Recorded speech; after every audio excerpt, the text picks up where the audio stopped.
अब तक आपने एक नश्वर हृदय के गहरे टूटने का दृश्य देखा।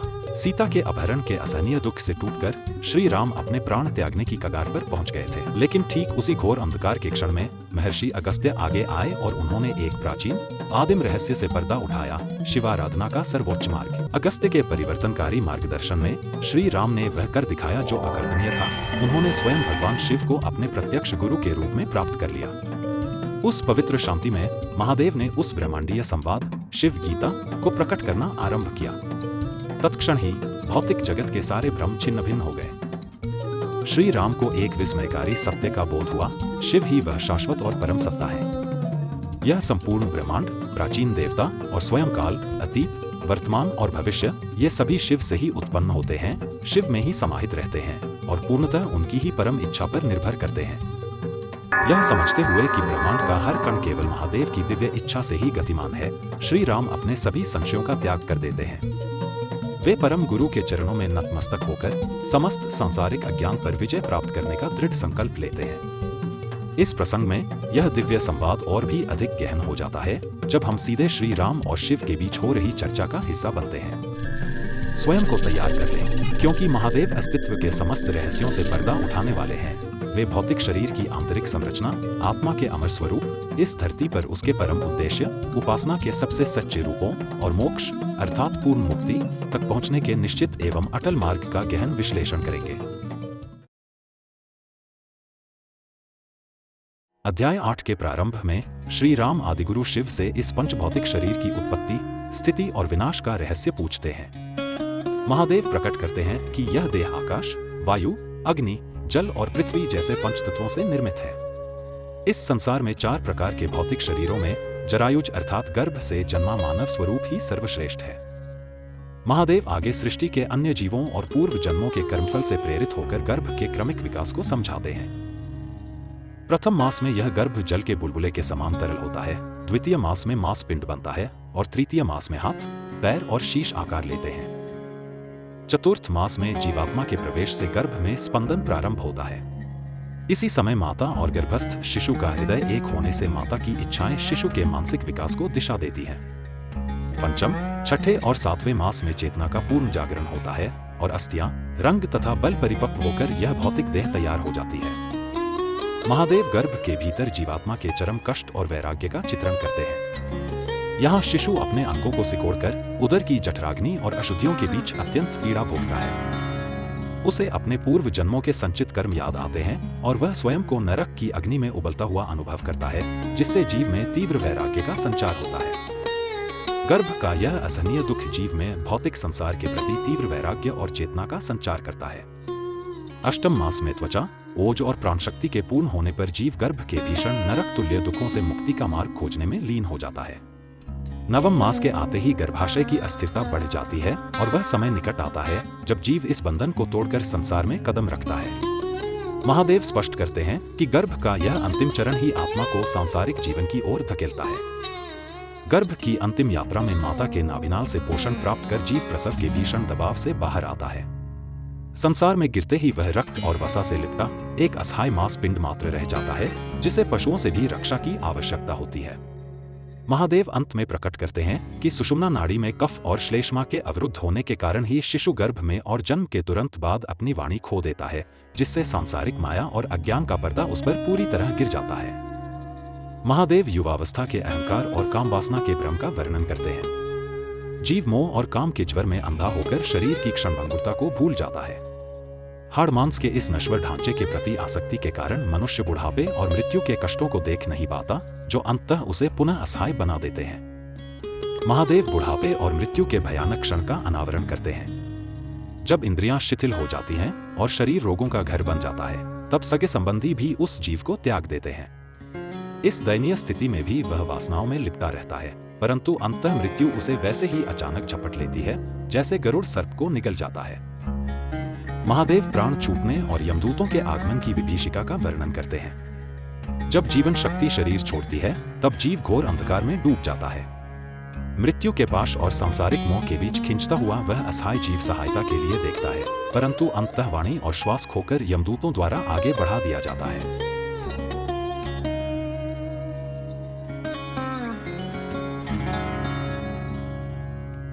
जिस शरीर को जीवन भर चंदन, सुगंध और बहुमूल्य वस्त्रों से सजाया गया, प्राण निकलते ही वह अछूत हो जाता है। परिवारीजन उसे एक क्षण भी घर में नहीं रखते और वह सुंदर देह चिता की अग्नि में भस्म होकर या हिंसक पशु पक्षियों का आहार बनकर सदा के लिए विलीन हो जाती है। अध्याय के समापन पर महादेव संसार की वास्तविकता को पक्षियों और वृक्ष के रूपक से समझाते हैं। जैसे सुबह होते ही वृक्ष से पक्षी अलग अलग दिशाओं में उड़ जाते हैं, वैसे ही सांसारिक संबंधी भी अंततः बिछड़ जाते हैं। जन्म मरण का यह चक्र निरंतर चलता रहता है, जिससे मुक्ति का एकमात्र उपाय शिव की शरण है। महादेव 9वें अध्याय के प्रारंभ में देह के वास्तविक स्वरूप का अनावरण करते हैं। वे प्रकट करते हैं कि यह संसार उन्हीं से उत्पन्न और उन्हीं में विलीन होता है।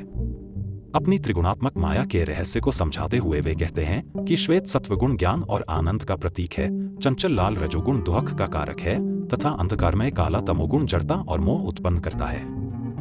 महादेव समझाते हैं कि जैसे रस्सी में सर्प का भ्रम होता है, वैसे ही माया के कारण मुझ में पंचतत्वों और इस संसार का आभास होता है। माता पिता के अन्न से निर्मित यह देह 6 कोशों और छिलकों से बनी है। पिता के अंश से नसें, हड्डियां और वीर्य उत्पन्न होते हैं, जबकि माता के अंश से त्वचा, मांस, रक्त, मज्जा, हृदय और उदर के अंगों का निर्माण होता है।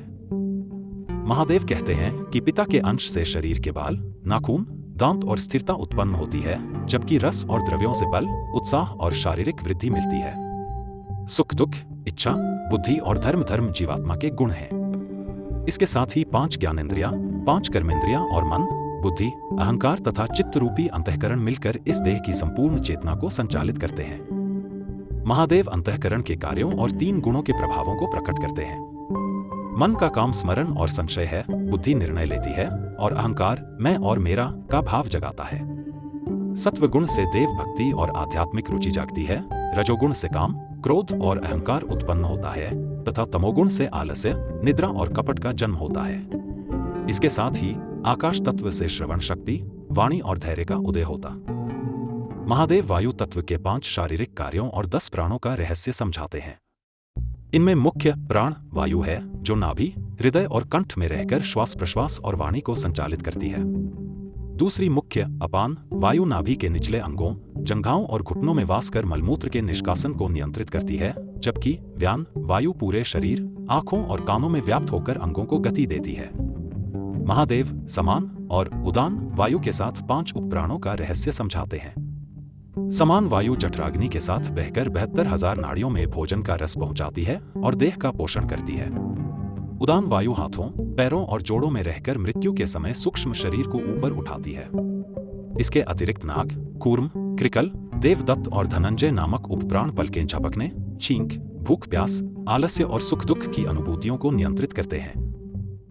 महादेव अंत में अग्नि, जल और पृथ्वी तत्वों के चमत्कारी कार्यों को प्रकट करते हैं। वे समझाते हैं कि खाए गए अन्न का स्थूल भाग मल, मध्य भाग मांस और अत्यंत सूक्ष्म भाग मन बनता है। पिए गए जल का स्थूल भाग मूत्र, मध्य भाग रक्त और सूक्ष्म भाग प्राण को पुष्ट करता है। इसी प्रकार चिकनाई और तेल का सूक्ष्म भाग हमारी वाणी को शक्ति देता है। संपूर्ण संसार इसी अन्न, जल और तेज का खेल है। महादेव देह के भीतर 7 धातुओं के निर्माण और उनके गुप्त प्रमाण का अनावरण करते हैं। रक्त से मांस, मांस से वसा, वसा से हड्डियां, हड्डियों से मज्जा और मज्जा से परम ओजस्वी वीर्य का जन्म होता है। इस काया में जल का प्रमाण 10 अंजलि, रक्त का 8, कफ का 6, पित्त का 5 और वीर्य का आधा अंजलि होता है। देह का ढांचा 360 हड्डियों से टिका है, जो 5 श्रेणियों में बंटी हैं। अध्याय के समापन पर महादेव देह की अंतिम सच्चाई प्रकट करते हैं। इस काया में 210 जोड़ हैं, जो 8 अलग श्रेणियों में बंटे हैं। वे कहते हैं कि तीनों लोकों में इस हाड़मांस के शरीर से अधिक सारहीन और कुछ नहीं है। जो मनुष्य इस नश्वर देह के अहंकार, गर्व और मैं के भ्रम में डूबा रहता है, वह कभी मुक्ति नहीं पा सकता। बुद्धिमान वही है जो इस शरीर की क्षणभंगुरता को पहचानकर शिव तत्व को जान लेता है। 10वें अध्याय के प्रारंभ में श्री राम महादेव से जीवात्मा का रहस्य पूछते हैं। वह देह में कहाँ रहती है, कहाँ से आती है, मृत्यु के बाद कहाँ जाती है और पुनः कैसे प्रवेश करती है। महादेव प्रसन्न होकर कहते हैं कि यह परम गोपनीय रहस्य इंद्र और ऋषियों के लिए भी दुर्लभ है। वे बताते हैं कि मैं ही वह अविनाशी, परम ज्योति, सत्य और शाश्वत स्वरूप हूँ, जो इस संसार का मूल कारण है। महादेव अपनी अनंत महिमा का वर्णन करते हुए कहते हैं कि मैं मन और इंद्रियों से परे सबका ज्ञाता हूँ, किंतु मुझे जानने वाला कोई नहीं है। जो ज्ञानी यह देख लेता है कि संपूर्ण जीव मुझ में ही स्थित हैं और सब उसकी अपनी ही आत्मा है, वह राग द्वेष, शोक और मोह से मुक्त हो जाता है। सब में छुपा यह गुप्त स्वरूप केवल एक सूक्ष्म, एकाग्र और शुद्ध बुद्धि द्वारा ही अनुभव किया जा सकता है। महादेव कहते हैं कि अनादि माया के प्रभाव से मैं ही अविनाशी होते हुए भी जीवात्मा के रूप में प्रकट होता हूँ। 5 ज्ञानेंद्रियां, 5 कर्मेंद्रियां, अंतःकरण और 5 प्राण मिलकर सूक्ष्म शरीर बनाते हैं, जिसमें मेरी चेतना प्रतिबिंबित होती है। यही जीव अपने पाप पुण्य के फल भोगता हुआ जागृत और स्वप्न अवस्थाओं को पार करता है। जैसे दर्पण के मैल से चेहरा धुंधला दिखता है, वैसे ही बुद्धि के दोषों से शुद्ध आत्मा दूषित प्रतीत होती है। महादेव भ्रम को स्पष्ट करते हुए कहते हैं कि जैसे मरुस्थल में सूर्य की किरणें जल का भ्रम पैदा करती हैं, वैसे ही अज्ञानी मन शुद्ध आत्मा को कर्ता और दोषी मान लेता है। वास्तव में यह जीवात्मा देह के भीतर नाभि से ऊपर और कंठ से नीचे पुरीतक नाड़ी के मध्य स्थित हृदय कमल में वास करती है। नीचे की ओर मुख किए हुए इस कमल के सूक्ष्म आकाश में ही जीवात्मा एक दिव्य ज्योति रूप में निवास करती है। महादेव जीवात्मा की सूक्ष्मता का वर्णन करते हैं। वे कहते हैं कि बाल के 100वें भाग के भी 100वें हिस्से जितनी सूक्ष्म यह आत्मा हृदय से निकलने वाली 72,000 नाड़ियों में व्याप्त है। जैसे कदम के फूल से तंतु निकलते हैं, वैसे ही ये नाड़ियां सूर्य की किरणों की तरह पूरे शरीर में फैली हैं। इनमें से 101 मुख्य नाड़ियां हैं, जिनमें अनंत नामक मुख्य नाड़ी सीधे सिर के शीर्ष भाग की ओर ऊपर उठती है। 11वें अध्याय में महादेव जीवात्मा की परलोक यात्रा और शरीर के भीतर उसके मार्ग का रहस्य खोलते हैं। वे कहते हैं कि हमारे भोजन और जल का सूक्ष्म सार ही स्थूल और सूक्ष्म शरीर को आपस में जोड़े रखता है। किंतु वृद्धावस्था या रोग के कारण जब पेट की जठराग्नि मंद हो जाती है, तब कफ के प्रकोप से भोजन का पाचन ठीक से नहीं होता। पोषण के अभाव में शरीर की सभी 7 धातुएं सूखने लगती हैं और जीवन का आधार डगमगा जाता है। महादेव सुंदर दृष्टांत देते हुए कहते हैं कि जैसे कोई फल पककर पूरी तरह रस से भर जाने पर वृक्ष से अपने आप टूटकर गिर जाता है, वैसे ही यह जीवात्मा स्थूल शरीर को त्याग देती है। समस्त इंद्रियों के संस्कार और तत्वों का ज्ञान सिमटकर हृदय कमल में एकत्र हो जाते हैं। फिर मुख्य प्राण 9 अन्य वायु के साथ ऊपर की ओर बहता है। यह जीवात्मा बुद्धि से प्रेरित होकर आंख या मस्तक के मार्ग से बाहर निकल पड़ती है। महादेव जीवात्मा की 2 अलग गतियों को स्पष्ट करते हैं। पाप कर्म करने वाले जीव यमदूतों के भय से यातना शरीर धारण कर नरक की ओर जाते हैं। वहीं जिन्होंने यज्ञ और लोक कल्याण के कार्य किए हैं, वे चिता के धुएं के मार्ग से धूमलोक, रात्रि और कृष्ण पक्ष के लोकों को पार कर पितृलोक और चंद्रलोक पहुंचते हैं। वहां वे देवताओं जैसा दिव्य जीवन भोगते हैं, परंतु पुण्यक्षीण होने पर वे पुनः आकाश, वायु और जल के रास्ते पृथ्वी पर लौट आते हैं। पृथ्वी पर लौटकर जीव बादलों के माध्यम से वर्षा बनता है, फिर अन्न का रूप लेता है। पूर्व कर्मों के अनुसार माता पिता द्वारा ग्रहण किए जाने पर वह वीर्य रूप में गर्भ में प्रवेश करता है, जहां उसे स्त्री, पुरुष या नपुंसक की देह मिलती है। इसके विपरीत जो योगी इंद्रिय संयम रख ईश्वर की भक्ति करते हैं, वे देवयान मार्ग पर चलते हैं। वे अग्नि स्वरूप होकर दिन, शुक्ल पक्ष और उत्तरायण के दिव्य लोकों से होते हुए ब्रह्मलोक की ओर बढ़ते हैं। देवयान मार्ग का जीव सूर्य और विद्युत लोक को पार कर ब्रह्मलोक पहुंचता है, जहां एक दिव्य पुरुष उसे ब्रह्मदेव के पास ले जाता है। वहां वह दिव्य सुख भोगकर अंततः कल्प के अंत में मुक्त हो जाता है।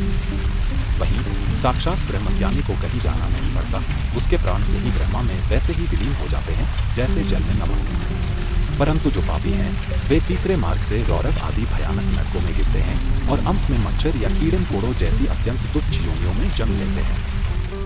जीवात्मा की गतियों को सुनकर श्री राम पूछते हैं कि हे महादेव, चंद्रलोक और ब्रह्मलोक के अतिरिक्त जीव का नर, देवता या इंद्र का पद कैसे प्राप्त करता है? क्या यह भी किसी विशेष कर्म का फल है?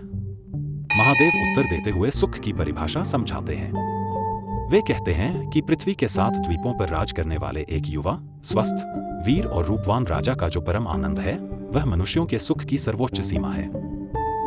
महादेव आनंद की पराकाष्ठा समझाते हैं। वे कहते हैं कि मनुष्य के उस सर्वोच्च सुख से 100 गुना अधिक सुख गंधर्वों का है, उससे 100 गुना अधिक देव गंधर्वों, पितरों और प्राकृतिक देवताओं का है। इंद्र, बृहस्पति और अंततः ब्रह्मा का आनंद इसी क्रम में 100 गुना बढ़ता जाता है। किंतु जो निष्पाप, वेदों का ज्ञाता और कामनारहित सन्यासी है, उसका आनंद इन सबसे परे है।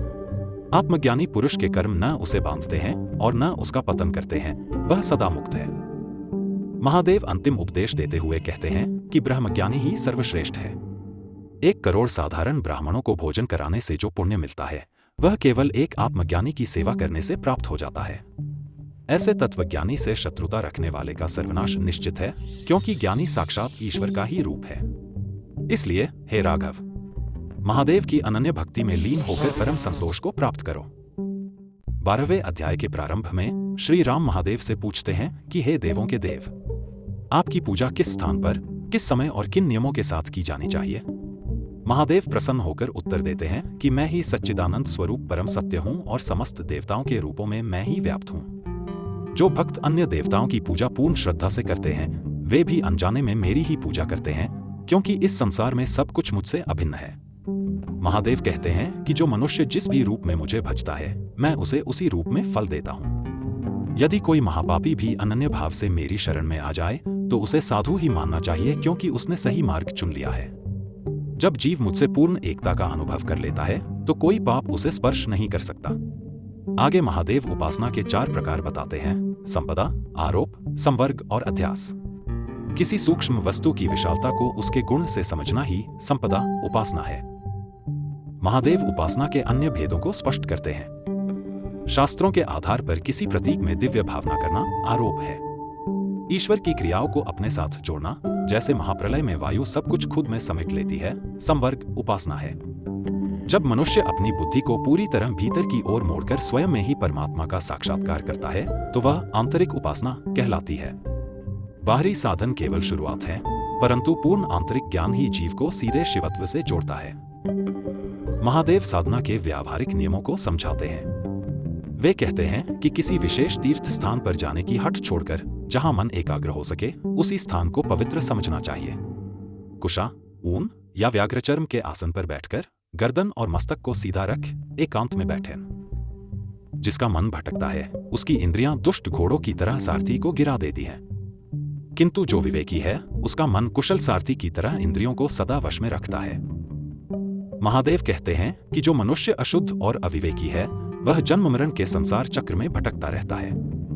इसके विपरीत जो पवित्र और जागरूक है वह उस परम पद को प्राप्त करता है जहां से पुनः जन्म नहीं होता।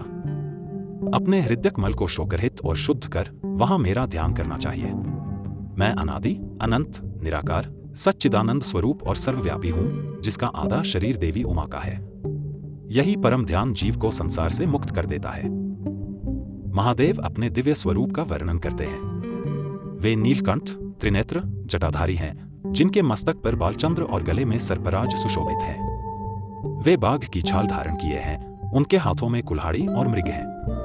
वे करोड़ों सूर्यों जैसे तेजस्वी और करोड़ों चंद्रमाओं जैसे शीतल हैं।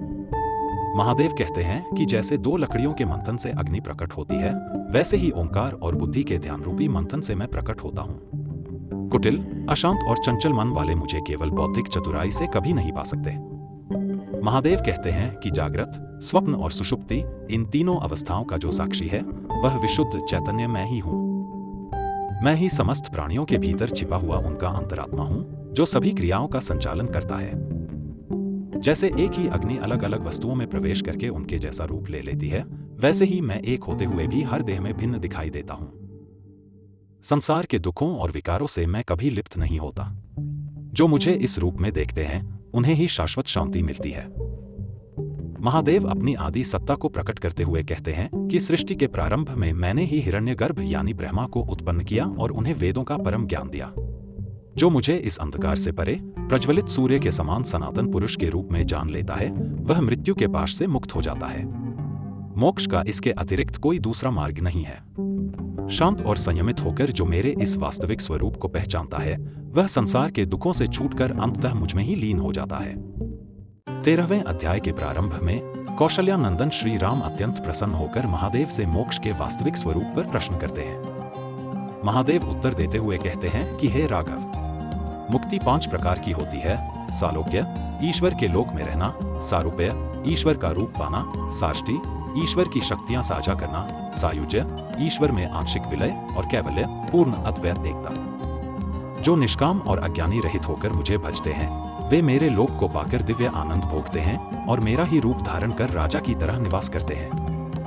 महादेव कहते हैं कि जो मनुष्य अपने सभी कर्म जैसे यज्ञ, सामाजिक कल्याण, दान, तपस्या और यहाँ तक कि अपना भोजन भी मुझे अर्पित कर देता है वह मेरे ही समान ऐश्वर्य और शक्तियों को प्राप्त करता है। परंतु जो मुझे अपने भीतर साक्षात अद्वितीय ब्रह्मा के रूप में देखता है वह परंज्योति बन जाता है। अपने वास्तविक स्वरूप में स्थित हो जाना ही सच्ची मुक्ति है। वह ब्रह्मा सत्य, ज्ञान स्वरूप, अनंत और परमानंदमय है, जो मन, वाणी और इंद्रियों से परे, समस्त भेदों से रहित केवल अद्वैत है। महादेव समझाते हैं कि यह संपूर्ण चराचर जगत अनादि माया के कारण मुझ में वैसे ही दिखाई देता है जैसे आकाश में गंधर्व नगर का काल्पनिक महल। जब आत्मज्ञान द्वारा अज्ञान का नाश होता है तब समय, दिशाएं और पंचभूत कुछ नहीं बचते, केवल मैं ही शेष रहता हूं। इस भौतिक आंखों से मुझे कभी देखा नहीं जा सकता, किंतु जब बुद्धि और मन को पूरी तरह हृदय के भीतर एकाग्र किया जाता है तब जो मुझे पहचान लेते हैं वे सदा के लिए अमर हो जाते हैं।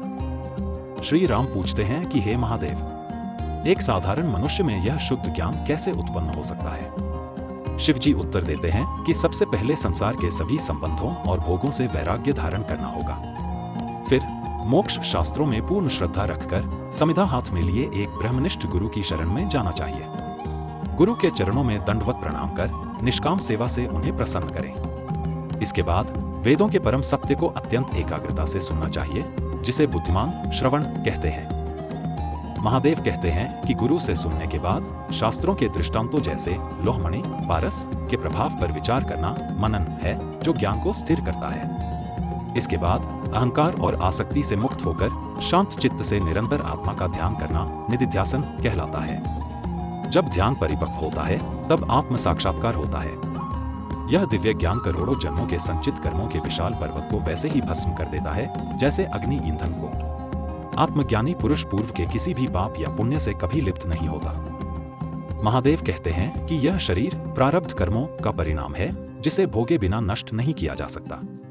परंतु जो ज्ञानी ममता और अहंकार से मुक्त होकर हर जीव में स्वयं को देखता है वह जीते जी मुक्त है, उसे जीवन मुक्त कहते हैं। जैसे सांप अपनी कंचुकी को छोड़ देता है और उसे दोबारा नहीं छूता, वैसे ही ज्ञानी देह अभिमान को त्याग देता है। मुक्ति का कोई अलग लोक नहीं है, हृदय में जमी अज्ञान की गांठ का टूट जाना ही मुक्ति है। जैसे वृक्ष से पैर फिसलते ही मनुष्य तुरंत नीचे गिरता है, वैसे ही ज्ञान होते ही तत्क्षण मुक्ति घटित हो जाती है।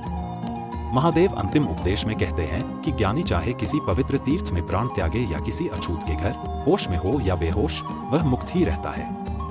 वह जहां भी सोए, जो भी खाए, वह सर्वव्यापी आत्मा होने के कारण सदा स्वतंत्र है। जैसे दूध से एक बार निकाला हुआ घी दोबारा दूध में मिलकर फिर से दूध नहीं बनता, वैसे ही संसार में रहने पर भी ज्ञानी अब माया से लिप्त नहीं हो सकता। इस मोक्ष वर्णन के अध्याय को जो भी प्रतिदिन सुनता या पढ़ता है वह सहज ही परम पद को प्राप्त कर लेता है। इसके साथ ही शिव गीता का यह गहन ब्रह्मांडीय खंड यहीं पूर्ण होता है, जहां महादेव ने श्री राम को सृष्टि के सर्वोच्च सत्यों और आत्मज्ञान से परिचित कराया। परंतु यात्रा अभी समाप्त नहीं हुई है।